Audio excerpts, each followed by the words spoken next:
Hey everybody, it's the Great Conjunction post 1 day max. Here you can see Jupiter and Saturn.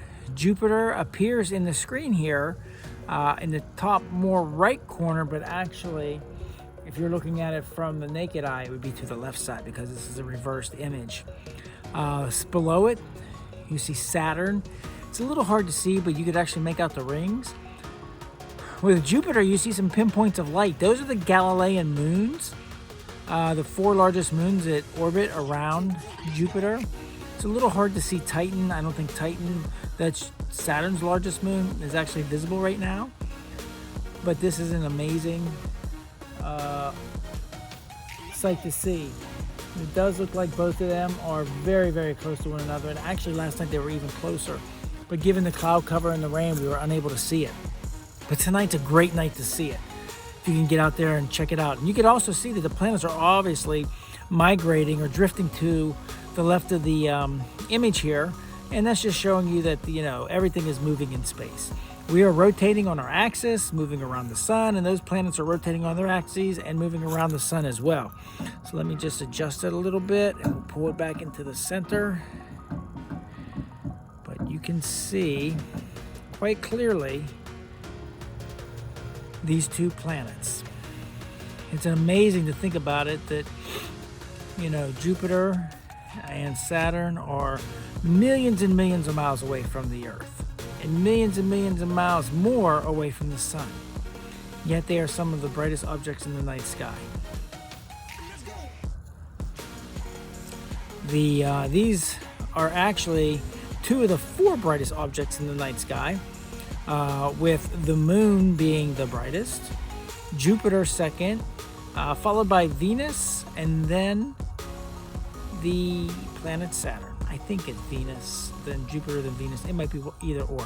But Jupiter and Venus do compete with one another as the brightest planetary objects in the night sky. So definitely get a chance, if you can, to go out and check out this great conjunction. Hey, I think we all know what this is. This is the moon in its first quarter phase. Quite bright this evening. You could see there the delineation down the center, the light and the dark. Actually, it's half the moon is lit, although we call it a quarter moon. It's the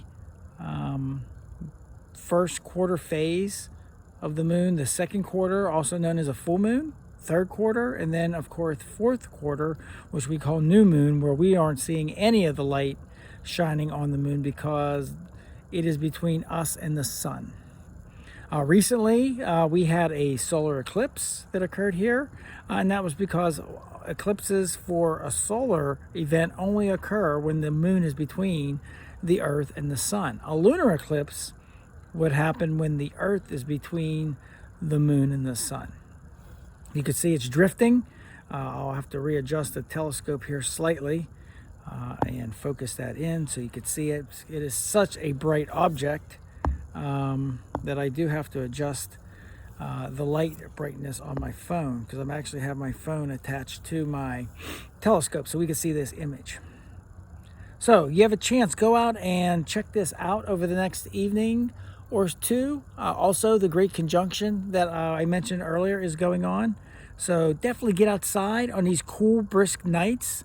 It's actually better to see the stars and the planets during this time of year than during the summer. There's less moisture, therefore clearer skies. So get outside and enjoy nature, whether it's day or night.